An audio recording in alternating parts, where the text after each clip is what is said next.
Hey everybody, welcome back to the 80s Slashers YouTube channel. In this video, we have reached the conclusion of this little series I've been running in October of ranking my favorite Halloween films within the franchise. We've gone from 12 down to this video number 1. There is a new film out, Halloween Ends, and that hasn't been included yet, but I don't know if maybe I've watched it and I've inserted it at this point. I don't know, but at some point there's gonna be a Halloween Ends video. Hopefully I can get it up before Halloween. I know this one will be posted on Halloween, so we'll see. I don't know. These are being made a little prior to the date they're being released, so we'll see how that goes there. But yeah. So we've ranked 12 to 1. Um, so let's just get into it. Before we do, I'll just recap for the last time. My rankings up to this point. So coming at number 12, I had Rob Zombie's Halloween 2. Number 11 was Halloween Resurrection. Number 10, Halloween 6, The Curse of Michael Myers. Number 9, Halloween 5, The Revenge of Michael Myers. Number 8, Rob Zombie's Halloween. Number 7, Halloween Kills. Number 6, Halloween 4, The Return of Michael Myers. Number 5, we have Halloween H2O. Number 4, Halloween from 2018.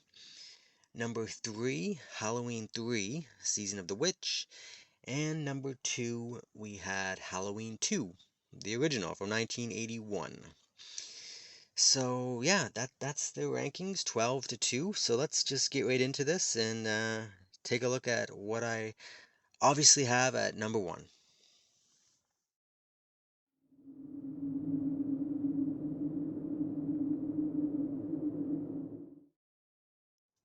All right, so yeah, of course, coming at number 1, I have John Carpenter's Halloween from 1978, the OG, the original film. Uh, I don't know. This is not too much of a surprise. I think you'll find most people's rankings on YouTube and the internet have this film as number 1. There's of course people who don't, just to be contrary, I think, and some people like other ones, but for me, uh,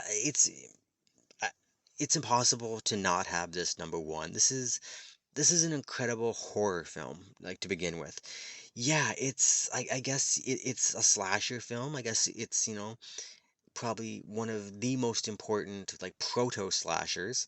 There was some before this, and obviously there's tons after it, but this is an important film, and that's one of the reasons why I have it as number 1, because it because of its importance and what the kind of the trail that it blazed for other films. Obviously, without this film, we wouldn't have gotten probably Friday the 13th and everything that followed that film. So, yeah, this is hugely important and with good reason, because this film's amazing. I don't even know what to say, because like everyone's seen this film. If you're watching this video, you've seen Halloween, you're familiar with it. So there's not much I can really say to add to this.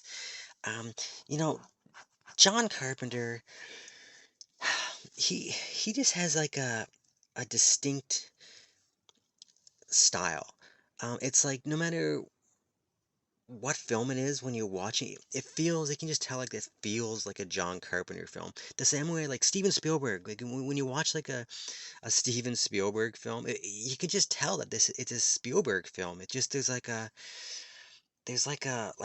atmosphere. There's like a I don't know, it's hard to explain. It just there's like an oxygen in the film that you constantly breathing in and out that just feels like a Carpenter or a Spielberg film, there's certain directors that just have that. Hitchcock, um, and Carpenter has that, and this film is the epitome of that to me. It's part like just like the setting he creates, the the music, which he creates the music. It's just yeah, they just have a very distinct feel, and ranking John Carpenter's horror films or just all his films would be difficult. Would this be number 1? I don't know. I don't know if this would be number 1. He has so many films, The Thing and Escape from New York. The Fog, They Live, yeah, Christine. He has a lot of films. This might be number one. I don't know. That'd be a whole other discussion. But I love this film. The story in this film, unlike future films in this franchise, it's very straightforward.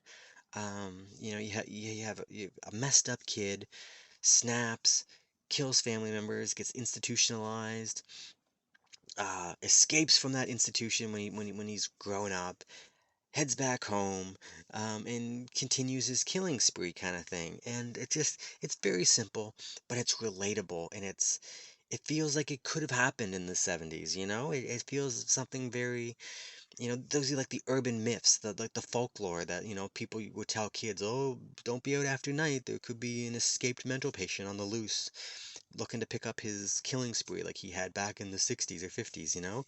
Um, that's what this is, and it works really well. It's a simple, basic story, but works so well. The Michael in here is great. This isn't a violent film. It really isn't. There's not a lot of kills, and the kills that you get, they're not overly bloody. There's not a lot of special effects gory. It's all about like just the atmosphere, the feel. Like a lot of the tension is just like stalking. Like you see Michael stalking his victims from afar. Sometimes it's POV, sometimes it's the people who are being stalked, like looking at windows, seeing them behind like curtains or like at the edge of like a hedgerow. It just creates this tension that just builds and builds and builds, and then just it's all released at the end, and it's just done so well. Again, you couple that with the fantastic, iconic music that Carpenter created, and then the strong performances, like Jamie Lee Curtis. Say what you want about her, she was a fantastic screen queen back in the day. Um, she just had a presence that just worked really well. She had that sweetness, she had the strength, she had the charisma, but she had like the brains. It just worked. Like she is the mold for the final girl. Again, it's why, without this film, like she's like the template for the final girl. There was some before her, of course, but this is the performance that really established that in the 80s. And then when you start getting like all like the final girls from like the early Friday films and on and on and on, it created a trend. It all started here, and it's just it's really good. Yeah, I don't know. I don't know what else to say about this. This is almost a perfect horror film for me. I really believe that. It's just like the look of it, the way it was filmed, the lighting, the shadows, the music, the tension, like the simple story, the acting. Donald Pleasance is fantastic in this. Um, it's just there's nothing that I don't like about this film. It's it's a perfect slasher film in my opinion. There's not many better. I love Friday the 13th, but that film is not perfect. It's a lower budget. Sean Cunningham is not the director that John Carpenter is, and this film, like I love Friday the 13th, but this film is just more polished. It feels, I don't know. It's the perfect slasher film. It's just a solid horror film, if anything. Like forget about it being a slasher film. It's just a perfect horror film, and it's perfect to watch during the Halloween season because it just captures that time of year in the late 70s. Just so perfect. All the houses with the leaves on the ground, the pumpkins on every front step, and kids excited about going out trick or treating. It's great. Like the simple costumes like they used to wear back in the 70s and 80s. It's just a trip down memory lane, and it's fantastic. Absolutely love it. So yeah, um, coming in at number one is, John Carpenter's Halloween.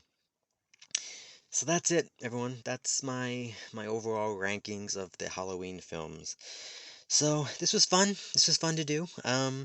Hopefully we can do something like this in the future. I don't know, but hopefully you guys all enjoyed this. I had fun making this. So yeah, so everyone who's watched all these videos, thank you very much for, watching, subscribing, all the comments, thumbs up, all that stuff it's greatly appreciated. It does help the channel. So yeah, until next time. All right. See ya.